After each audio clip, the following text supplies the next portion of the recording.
আসসালামু আলাইকুম ওরহমতুল্লাহি ওয়াবারাকাতুহ। 1 মিনিট মাদ্রাসা ইউটিউব চ্যানেলে সম্মানিত দিনী ভাই বোনেরা, আমি আশা করি আল্লাহ তাআলার অশেষ রহমতে আপনারা ভালো আছেন, সুস্থ আছেন।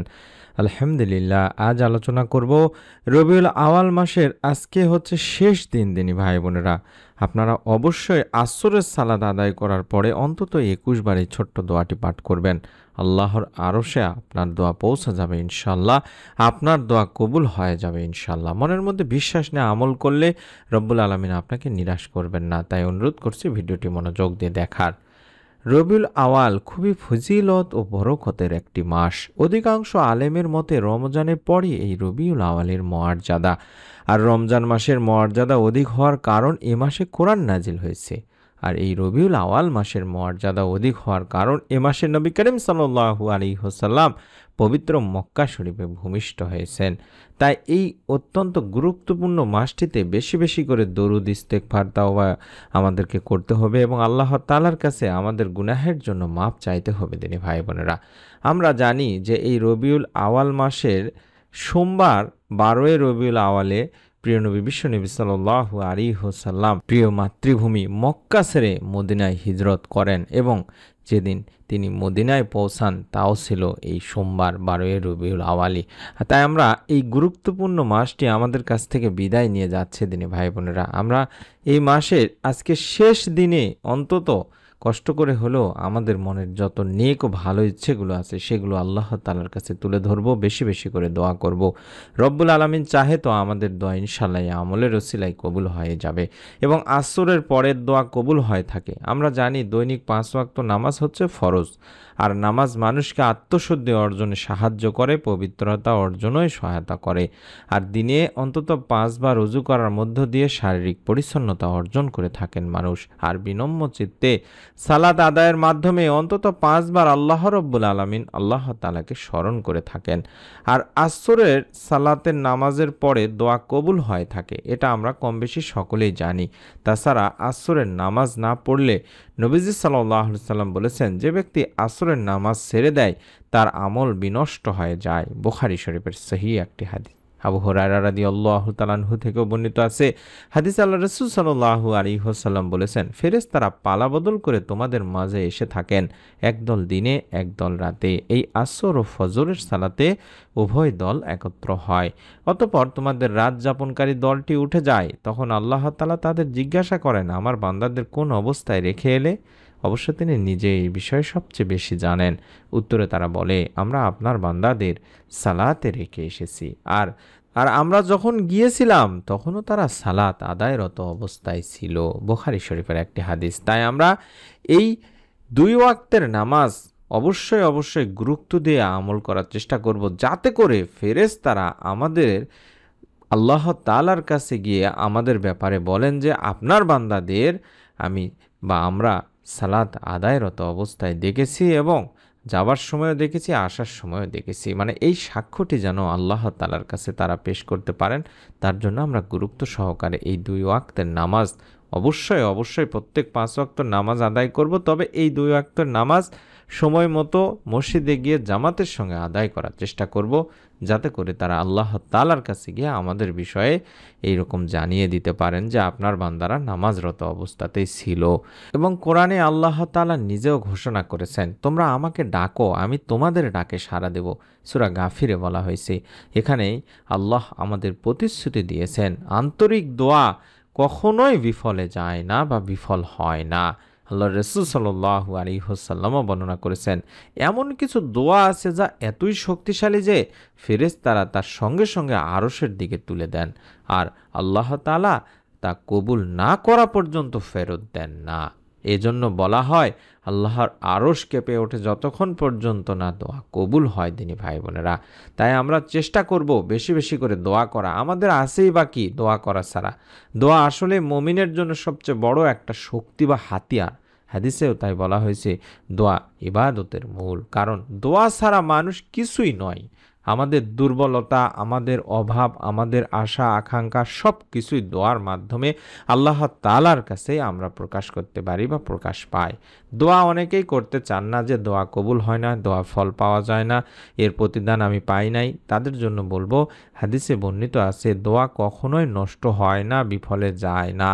কখনো সঙ্গে সঙ্গে দোয়া কবুল হয়, আবার কখনো আল্লাহ তাআলা তা ভবিষ্যতের জন্য জমা রাখেন, কঠিন কিয়ামতের জন্য, মুসিবতের সময় তখন আপনাকে দেবেন, তার জন্য জমা রাখেন। আবার কখনো কোনো বিপদ বা দুর্ঘটনা থেকে বাঁচার কারণ হয়ে যায় এই দোয়া। অর্থাৎ দোয়া সব সময়ই ফলপ্রসূ হয়, যদিও আমরা তার সাথে সাথে বুঝতে পারি না। তাই দোয়া কবুল হোক বা না হোক, আপনারা দোয়া করতেই থাকবেন। একটা সময় যায় যখন আপনার দোয়া কবুল হবে, তখন আপনি নিজের থেকে আল্লাহর শুকরিয়া করতে ভুলে যাবেন না। তাই অনুরোধ করছি, আল্লাহ তাআলার কাছে বেশি বেশি করে দোয়া করতে থাকুন। অনেক সাহাবী আছেন, ওলি আল্লাহ এবং সৎ মানুষের জীবনে আমরা দেখি যে তাদের জীবন কাহিনীতে শুধু একটি আন্তরিক দোয়া তাদের জীবনকে কিভাবে পরিবর্তন করে দিয়েছেন, বদলে দিয়েছেন।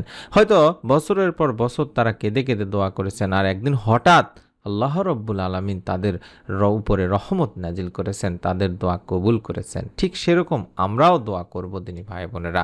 দোয়া আমাদের হাতিয়ার। যখন আমরা কোনো আশা পূরণ হবে না বা পূরণ হচ্ছে না, তখন মনে রাখবেন আপনার দোয়া আকাশের দিকে উঠছে, ফেরেশতারা সেটি নিয়ে যাচ্ছে আল্লাহর দরবারে, আর আল্লাহ রব্বুল আলামিন কবুল না করা পর্যন্ত সেই দোয়া ফেরত আসছে না। তাই সেই দোয়া সেখানে জমা থাকছে দিনী ভাই বোনেরা। এর ফল আপনি কখনো কখনো পাবেন, অবশ্যই অবশ্যই, দুনিয়াতে না হলে আখিরাতে, না হলে এর মাধ্যমে বিপদ থেকে আপনি মুক্তি পাবেন। বিভিন্ন আমল, বিভিন্ন দোয়া কবুলের আমল রয়েছে। আপনারা কম বেশি সকলেই জানেন যে আমরা হাদিসে, কোরআনে বিভিন্ন কবুল হওয়া দোয়া রয়েছে। তার মধ্যে আমরা এই দোয়াগুলো বেশি বেশি করতে পারি। যেমন সর্বপ্রথম যে দোয়া রয়েছে হজরত ইউনুস আলাইহিস সালামের দোয়া, লা ইলাহা ইল্লা আনতা সুবহানাকা ইন্নী কুনতু মিনাজ জালিমিন। এটা আমরা সকলেই জানি যে এটা কবুল হওয়া দোয়া। যেই দোয়ার মাধ্যমে ইউনুস আলাইহিস সালাম মাছের পেটে থাকা অবস্থায় দোয়াটি করেছিলেন, আল্লাহ তাআলা তাকে সাহায্য করেছিলেন। এটা আমরা সকলেই জানি। এই দোয়াটিতে আমরা যেটা বলি বা এই দোয়াটির অর্থ দাঁড়ায়, বাংলা অর্থ দাঁড়ায়, আপনি ছাড়া কোনো উপাস্য নেই, আপনি পবিত্র, আমি তো সত্যিই অন্যায়কারী। আল্লাহ রাসূল সাল্লাল্লাহু আলাইহি সাল্লাম বলেছেন, যে কেউই এই দোয়াটি পড়ে আল্লাহর কাছে কিছু চাইবে, আল্লাহ তা কবুল করবেন। সুবহানাল্লাহ, সুবহানাল্লাহ। এছাড়াও হযরত মুসা আলাইহিস সালামেরও দোয়া কবুল হওয়ার একটা দোয়া রয়েছে, রব্বি ইন্নী লিমা আনজালতা ইলাইয়া মিন খয়রিন ফকির। এটাও আমরা অবশ্যই বেশি বেশি করে পড়ার চেষ্টা করব। এই দোয়াটিও অবশ্যই অবশ্যই মোবাইলে স্ক্রিনশট নিয়ে রেখে দিন। এটা মুসা আলাইহিস সালামের দোয়া। এখানেও বলছি যে, হে আমার রব, হে আল্লাহ, আপনি আমার প্রতি যে কল্যাণ নাজিল করবেন, আমি তারই মুখাপেক্ষী, অর্থাৎ আল্লাহ তাআলার কল্যাণের মুখাপেক্ষী হয়ে থাকবেন। এবং আমরা জানি অনেক মা ও বোনেরা নেক সন্তানের জন্য আমাদের কাছে দোয়া চান। হযরত জাকারিয়া আলাইহিস সালামের একটা দোয়া আছে, যে দোয়াটি সন্তান লাভের দোয়া, কবুল হওয়া দোয়া। অসংখ্য মা ও বোনেরা প্রতিদিনের আমল চ্যানেলের ভিডিওগুলো দেখে এই দোয়ার আমলগুলো করে নেক সন্তান লাভের সুসংবাদ পেয়েছেন। এটা কোনো বানোয়াট বা মিথ্যে কথা নয় দিনী ভাই বোনেরা। অসংখ্য মা ও বোনেরা, হাজার হাজার মা ও বোনেরা কমেন্ট করছেন আমাদের ভিডিওতে। তারা জানাচ্ছেন যে আপনার এই আমলগুলোর ওসিলায় আল্লাহ রব্বুল আলামিন আমাদেরকে নেক, সুন্দর, সুস্থ সন্তান দানের সুসংবাদ দিয়েছেন। ঠিক তেমনই একটি দোয়া, রব্বি লা তাজারনি ফারদা ওয়া আনতা খায়রুল ওয়ারিসিন। এটি এতটাই পাওয়ারফুল দোয়া, কবুল হওয়া দোয়া। আপনি যদি এই দোয়াটি বেশি বেশি করে নিয়ম মেনে পড়তে পারেন, অবশ্যই নিয়ম মেনে পড়তে হবে। আপনারা চাইলে প্রতিদিনের আমল ইউটিউবে লিখে সার্চ করুন, কষ্ট করে। আপনি না পারলে কারো সাহায্য নিয়ে ইউটিউবে সার্চ করুন, মোবাইলে বা কম্পিউটারে বা টেলিভিশনে, তাহলে একটা চ্যানেল পাবেন। সেই চ্যানেলে গেলে দেখবেন শুধুমাত্র ম্যাক্সিমাম ভিডিওগুলি নেক সন্তান লাভের পরীক্ষিত আমলের ভিডিও। সেই ভিডিওগুলোতে নিয়মগুলো বলা আছে, আরও দোয়ার আমল দেওয়া আছে, সেগুলো দেখবেন, আমল করবেন। রব্বুল আলামিন আপনাকেও নিরাশ করবেন না। এবং অবশ্যই অন্যান্য মা ও বোনদের জন্য দোয়া করবেন বেশি বেশি করে কমেন্টে গিয়ে। এই দোয়াটিরও অর্থ হচ্ছে, রব্বি লা তাজারনি ফারদা ওয়া আনতা খায়রুল ওয়ারিসিন। এর অর্থ হচ্ছে, হে আমার রব, আমাকে একা রেখো না, একা রেখে যাবেন না। আর আপনি তো সর্বোত্তম উত্তরাধিকারী এবং নেক সন্তান দানের অধিকারী। এই দোয়াগুলো বেশি বেশি করে পড়বেন। এই দোয়াগুলো কবুল হওয়া দোয়া দিনী ভাই বোনেরা। তবে দোয়া কবুল হওয়ার জন্য কিছু আমল জরুরি, যেমন হালাল খাদ্য গ্রহণ করা, নামাজ শেষে বিশেষ করে দোয়া করা, যেমন আসরের নামাজের পরে দোয়া করবেন, দরুদ শরীফ পড়ে দোয়া শুরু করবেন, দরুদ শরীফ পড়ে দোয়া শেষ করবেন, দোয়ার সময় হাত উঠিয়ে আন্তরিকভাবে কান্নার সাথে দোয়া করবেন। রব্বুল আলামিন ইনশাল্লাহ আপনার দোয়াও ফেরত দিবেন না। মনের মধ্যে শতভাগ বিশ্বাস নিয়ে নিয়ত করে অন্তত ভিডিওটিতে একটি করে লাইক দিয়ে কমেন্টে অন্তত আমিন লেখার মাধ্যমে নিয়ত করে হলেও আমলটি করবেন, এবং নতুন আমলের ভিডিওগুলো যাতে মিস না করে ফেলেন, মোবাইলে পেয়ে যান, তার জন্য চ্যানেলটি সাবস্ক্রাইব করে বেল বাটনটি অন করে রাখবেন। আমি যেভাবে দেখালাম ঠিক সেভাবে আপনিও ভিডিওটির নিচে গেলেই দেখতে পাবেন ইনশাল্লাহ।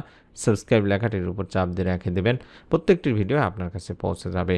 সকলে ভালো থাকুন, সুস্থ থাকুন। মহান রব আল্লাহ তাআলা আপনাদের দোয়া কবুল করুন, আমিন। আসসালামু আলাইকুম ওয়া রাহমাতুল্লাহি ওয়া বারাকাতুহু।